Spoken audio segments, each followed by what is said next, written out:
Bueno, espero que estén viendo esta página. Si todos marcha bien. Bueno, lo que estoy compartiendo ahorita es como algo que quiero explorar de la continuación de la sesión pasada, en la que les platicaba la importancia de este modelo de crecimientos exponenciales, porque bueno, en la práctica muchos fenómenos, muchos problemas, a veces también de salud, ocurren de esta manera. Un caso muy concreto es, por ejemplo, ahorita el coronavirus. Aquí estoy en una página de datos a nivel mundial de la cantidad de enfermos, perdón, que se puede apreciar, ¿no? Entonces, yo recuerdo muy bien esta gráfica porque el semestre pasado estaba igual, no sé, por aquí comenzando el semestre y vi que esto iba a ser un problema porque, no sé, por ahí de este día, no recuerdo qué fecha con precisión, eh, vi que estaban demasiado grandes los datos y dije, esto va a explotar.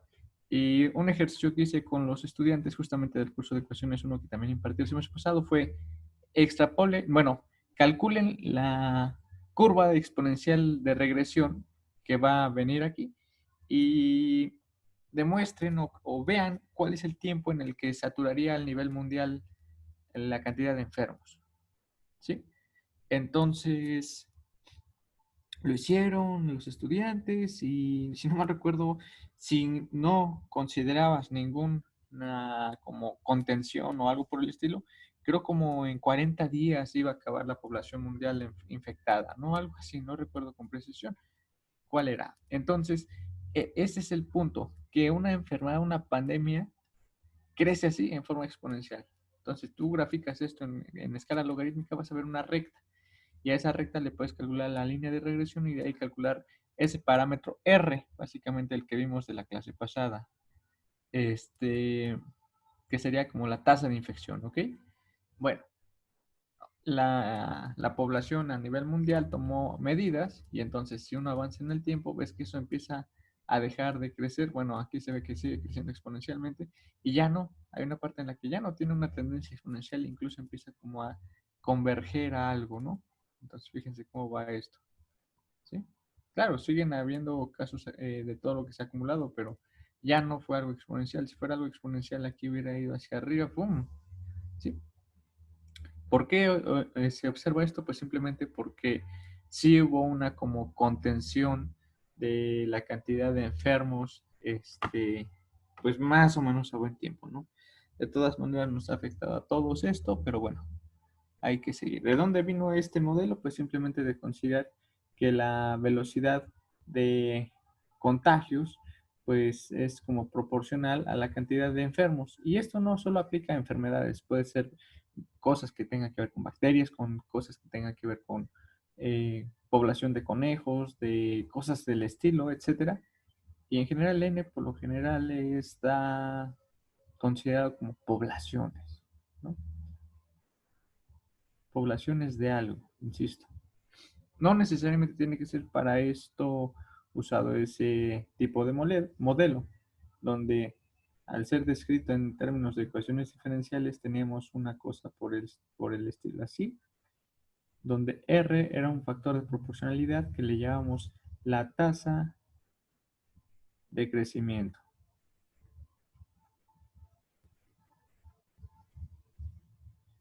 Bueno, entonces, eh, dedujimos cuál era la solución de esta ecuación diferencial. Es muy sencilla, de hecho la puedes intuir, es qué función cuya derivada es equivalente a ella, salvo un factor escalar, pues la exponencial con ese factor, ¿verdad? Nosotros dedujimos que la solución más general que podíamos encontrar era algo así como una constante por e a la rt. Y esa era la solución, donde c es una constante y r es este parámetro que se llama la tasa de crecimiento. ¿Ok? Bueno, después nos cuestionaba, por cierto, otra cosa, aquí R está pensado como una cantidad positiva para que en conjunto esto sea algo positivo que crece y pues la solución está trazada por justamente un crecimiento exponencial. Entonces, si tenías alguna población inicial a tiempo cero n cero, pues esto crecía exponencialmente, ¿no? Eso era lo que estábamos viendo aquí reflejado con esta gráfica. Después nos cuestionamos la posibilidad de considerar el caso donde adhieres o consideras que R es negativa o que tienes un término negativo, así, donde N' es igual a menos Rn, ¿no? Entonces aquí si R es positivo, esto en conjunto es negativo. Y la respuesta pues era algo así que era N de t es igual a C por E a la menos RT. Entonces, si tú graficas esto en escala temporal, perdón, en escala normal temporal, lo que observas va a ser un decaimiento exponencial. Eso es lo que graficarías, ¿ok? Te mencioné en la clase pasada que existe muchísima aplicación también de esta solución de las ecuaciones diferenciales. Por cierto, si escuchan música de fondo, lo siento, son mis vecinos por ahí, pero bueno. Les decía que tienes muchas aplicaciones prácticas cuando utilizas esta ley del decaimiento. Una de ellas es, por ejemplo, cómo tu cuerpo metaboliza medicamentos o sustancias químicas. Por ejemplo, la anestesia. La anestesia también lleva una ley de decaimiento así. Y llegamos también a otra utilidad que, por ejemplo, era la del carbono 14, que nos ayuda a determinar los tiempos en los que algo ocurrió o sucedió en términos para usos de la arqueología, de la historia. Y bueno, te digo que también está relacionada con la medicina, por ejemplo, cuando estás hablando de metabolismo, ¿no? Qué tan fácil tu cuerpo metaboliza una sustancia, pues también va a decaer así, etcétera, ¿no? Aquí hay muchas cosas que podríamos mencionar que vienen de esta manera. Bueno, cuando nos centramos en estas dos, principalmente entre medicina y cosas de radiación, en carbono 14, por ejemplo, hay una cantidad que es muy conocida que se utiliza y se nombra vida media.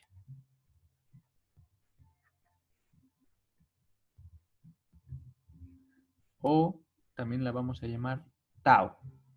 Entonces, la vida media nos va a representar algo muy importante en esta gráfica.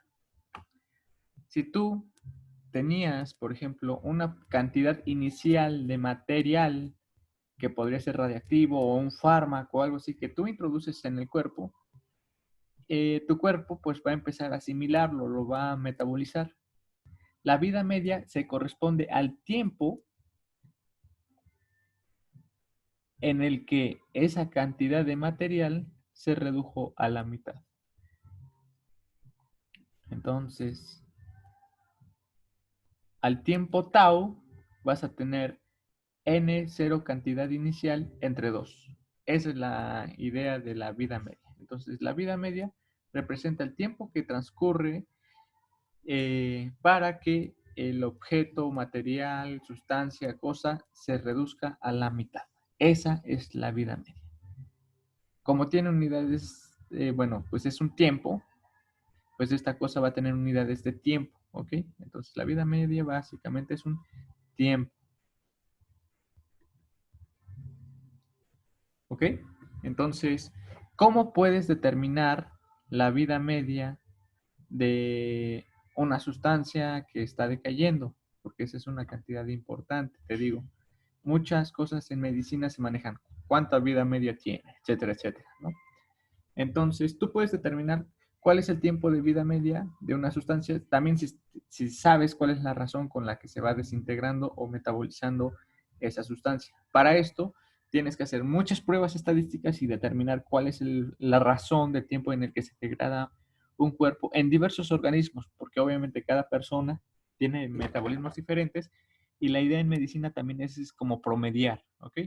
Por eso es que también hay reacciones alérgicas, etcétera, etcétera, que ya son acordes a cada tipo de organismo, pero en general siempre va a haber como comportamientos globales, entonces eso también es importante que tengas en mente.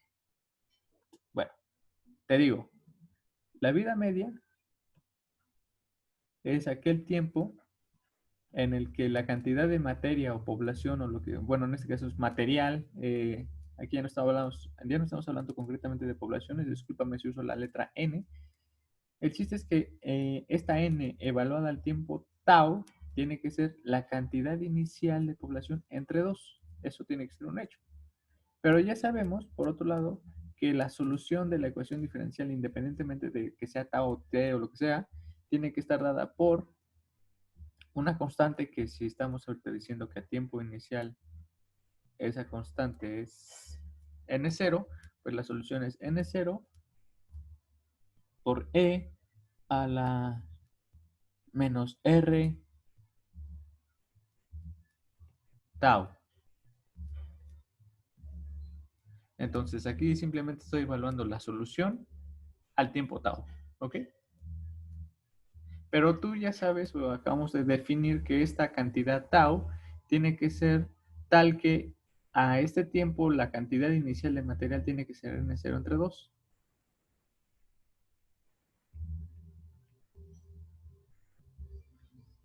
N0 es una cantidad diferente de 0 porque pues es una cantidad, literalmente, en la que comienza a suministrarse algo o comenzó a suministrarse una cantidad de material. Esto lo podemos usar en un lado de los dos lados y nos acaba quedando que tenemos un medio es igual a E a la menos R tau. Por lo tanto, podemos aquí despejar y te va a quedar el logaritmo de un medio es igual a menos R tau. Pero al mismo tiempo, logaritmo de un medio es menos logaritmo de 2. Y con el menos aquí se quedaría como logaritmo de 2. Es igual a R tau. Esto implica que tau es igual a logaritmo de 2. Ay, perdón, aquí en mi rayón. Ahí donde está el para revisar. Ok.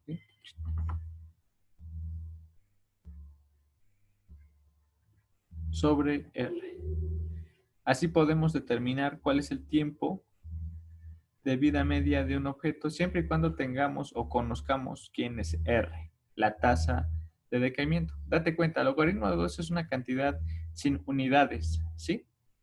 Tau estamos diciendo que tiene unidades de tiempo. Entonces, si queremos hablar de unidades, decimos, pues la unidad temporal, bueno, la unidad natural de tau, te digo, es tiempo. Que pueden ser horas, pueden ser segundos, pueden ser años o décadas, o milisegundos, etc. Y como puedes notar, R tiene el recíproco de unidades de tau. Eso significa que las unidades de R tienen que ser 1 sobre tiempo. Que ya lo sabíamos porque tiene unidades de tasas de decaimiento. En este caso, tiene que ser unidades de 1 entre tiempo. Pero aquí lo podemos ver o verificar con mayor cuidado, ¿va? Bueno, entonces, con esta relación, tú ya puedes determinar cuál es el tiempo de vida media en la que va a decaer algo, una sustancia. ¿Ok? Esto en ocasiones lo puedes calcular. Por ejemplo, si eres físico y vienes de la escuela nuclear, lo que te interesa a veces es calcular esta cosa o la R. Y eso lo puedes más o menos calcular o conocer. En algunas cosas, pues tienes que hacer estadísticas para conocerlos. Si estás hablando de cosas biológicas o de otro tipo de cosas, de otro tipo de contexto, ¿va?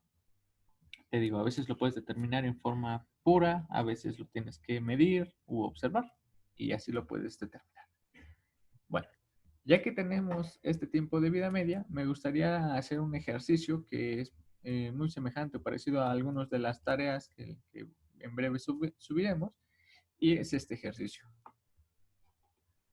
Entonces, en este problema se pone en práctica una cosa que sí ocurrió en la vida real. Se dice que por ahí de este año, pues se utilizaban una bomba de cobalto para realizar cosas de tratamientos radiológicos, como dice el enunciado, ¿no? El chiste es que básicamente robaron este material de alguna manera y después se supo que se hicieron varias varillas en la chatarra con ese material. El problema es que esta bomba de cobalto genera o produce materiales radiactivos. O sea, esto cosa se usa en los hospitales, básicamente, ¿no? Los que son biofísicos van a saber más de ello. El chiste es que obviamente al ser una cantidad, es un material nocivo para la salud, pues fue un problema de salud nacional importante porque esas varillas se les perdió la pista. Entonces realmente nadie supo dónde quedaron algunas casas construidas con material pues radiactivo. Entonces sí era un problema de verdad importante, ¿no? Bueno, el chiste de este ejercicio es que te dicen, fíjate que debido a que es cobalto, uno sabe que si tú tienes una séptima parte de la radioactividad propiciada por el cobalto, ya no te preocupes tanto. Se podría decir que ya está en un nivel que no es nocivo para tu salud. Obviamente, entre más radioactivo sea, es más peligroso. ¿Sí?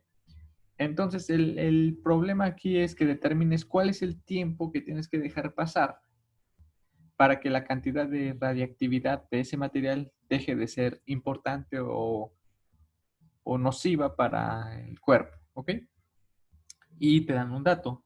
Te dicen que el tiempo de vida media del isótopo del cobalto es 5.27 años, ¿sí?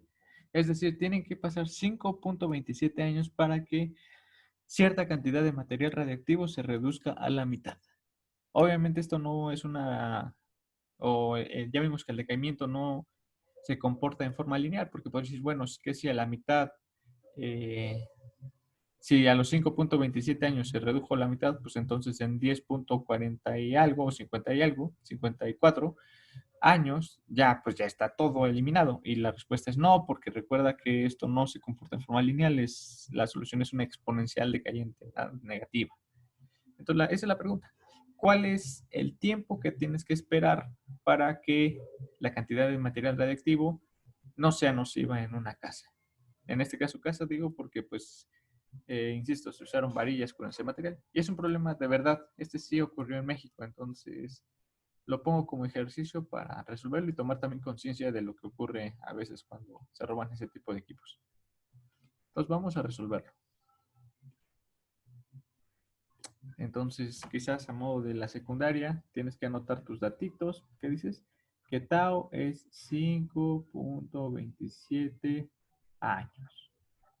Entonces, la unidad natural de tiempo va a ser año. Si era 5.27, ok, 5.27 añitos. Ya sabemos que la solución natural del problema, es más, si quieres, déjame, voy a cambiar la letra para que no pienses que es población. Déjame regreso. Vamos a usar la letra C de cobalto. C mayúscula. C. Sabemos que la cantidad de cobalto a tiempo T es igual a una cantidad inicial C0 por E a la menos RT. ¿Ok? Esa podríamos decir que es la relación que va a satisfacer la ecuación diferencial de la cantidad de cobalto a tiempo T. Eso es todo. ¿Ok? Muy bien. Ahora, una línea arriba te acabo de escribir que tau está dado por el logaritmo natural de 2 entre r. Aquí, en esta solución, pues estamos pintando r, ¿verdad?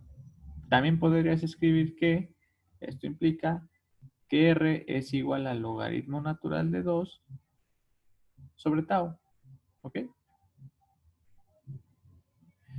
Por lo tanto, c a tiempo t, pues tiene que ser igual a c0 por e a la menos logaritmo natural de 2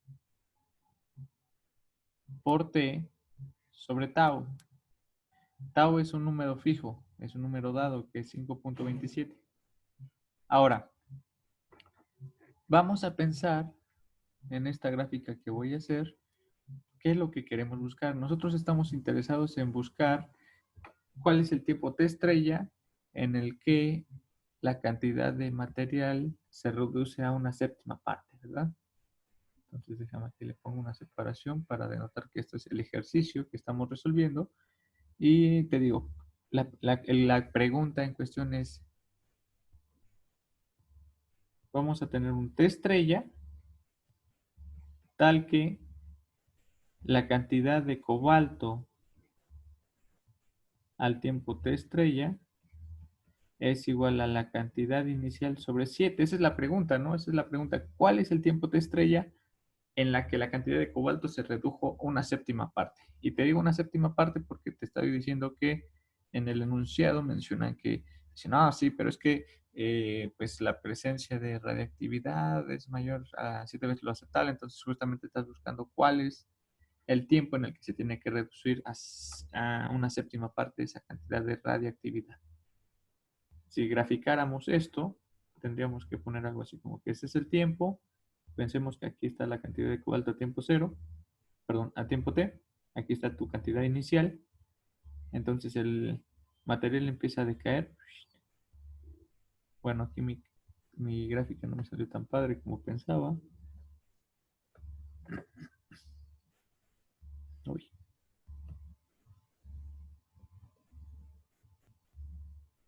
Ahí está. Y entonces, fíjate, aquí está C0 entre 2, ¿verdad? Creo que este dibujo lo debo de hacer más grande para que se note mejor. Si lo voy a hacer más grande.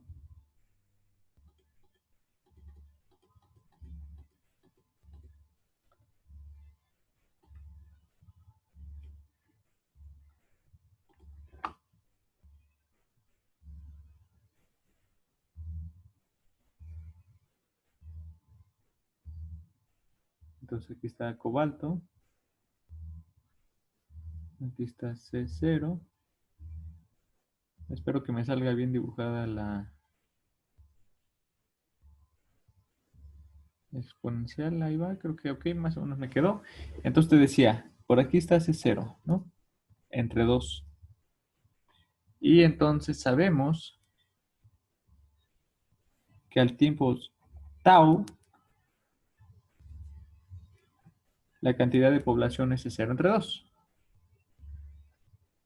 Y entonces, dada una cantidad inicial C0, debemos de buscar cuál es el tiempo T estrella en el que esto se reduce a una séptima parte. Entonces vamos a pensar que por aquí, no lo sé la verdad con precisión, pensemos que ahí queda C0 entre 7. ¿Ok?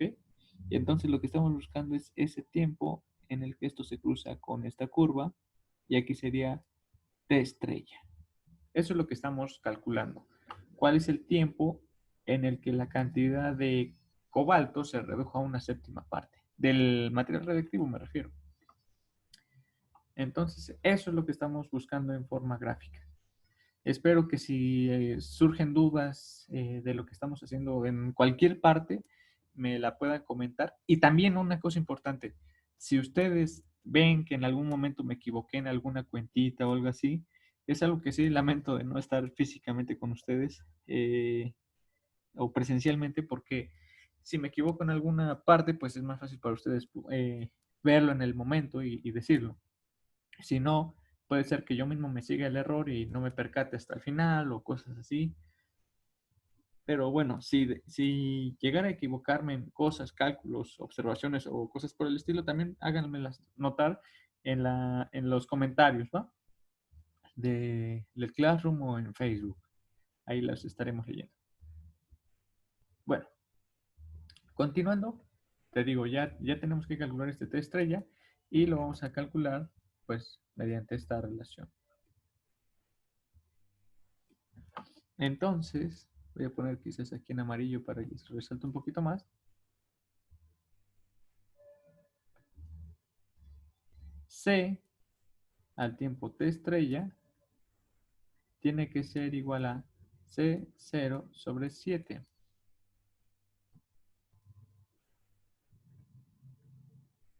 Pero a su vez, esto tiene que ser C0 por E a la menos logaritmo de 2 por T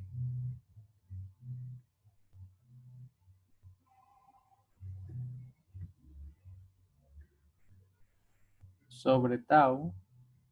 Entonces aquí podemos ver que un séptimo es igual a, bueno, es que anulé ese 0, es igual a e a la logaritmo bla, bla, bla, pero esto lo puedo ver como logaritmo de un séptimo es igual a menos logaritmo de 2 por tau, digo por t estrella, aquí me faltó el t estrella, porque pues estamos evaluando la función en t estrella, sobre tau. Entonces, esto implica que logaritmo de un séptimo es menos logaritmo de 7. ¿Estamos de acuerdo? Y con este signo negativo se anula el negativo del menos logaritmo de 7. Entonces te queda que el logaritmo de 7 por tau es igual a t estrella por logaritmo de 2. Esto implica que t estrella es igual a tau logaritmo de 7 sobre logaritmo de 2. Tienes que sustituir cuánto esté, bueno, cuánto es vale tau. Tau quedamos que era 5.7 y pico años. Date cuenta que la unidad va a estar en términos de las unidades de tau. Entonces, si tau era años, pues t estrella va a estar en términos de años. Logaritmo de 7 vale algo y logaritmo de 2 vale algo. Hace la operación y así puedes obtener numéricamente el resultado. Con esto, tú ya puedes determinar cuál es el tiempo que tienes que esperarte para que la enfermedad, para que la enfermedad, para que la cantidad de radiactividad de las varillas pues sea razonablemente no tan perjudicial para la salud humana. Y con eso pues hemos acabado o resuelto este ejercicio. En la tarea vamos a poner algunos ejercicios de aplicación de este estilo. Voy a pedirle a Paola que resuelva algunos similares y quizás eso sea bueno que se resuelvan una vez que ya conozcas cómo va a ser tu tarea. Creo que con este ejercicio puedo como dar por terminada esta parte del crecimiento, del decremento exponencial para que en la siguiente sesión del curso podamos continuar concretamente con las ecuaciones diferenciales de primer orden. Esto fue un simple y mero ejercicio para practicar, para que vieras cómo puedes sacarle el potencial a una ecuación diferencial sumamente sencilla. Otra cosa, no porque tengas una ecuación diferencial sumamente complicada implica que puedes saber muchísimo más. De hecho, ves, en la práctica es al revés. Si tienes una ecuación diferencial demasiado complicada, pocas veces puedes sacarle mucho provecho a eso. Por eso, otra rama, otra forma de estudio de estas ecuaciones diferenciales es algo que se le llama el análisis cualitativo. Y en el análisis cualitativo lo que te enfocas es buscar ciertas propiedades pues semitopológicas, no puedo decir que es topológico todo el asunto, más quizás analítico de lo que observas en el comportamiento de las soluciones. Esa es como la idea. Y este estudio está asociado o es gracias a Poincaré. No sé si han escuchado de Poincaré o Poincaré o como le quieras llamar. Eh, y bueno, creo que con esto ahora sí doy por terminada esta sesión. Espero que si se generan dudas o cosas así, las puedas comentar y si no, las discutimos en la sesión virtual presencial, ¿vale? Bueno, creo que eso es todo por ahorita. Cuídense mucho, nos vemos por ahí en estos días. Nos vemos, adiós, bye.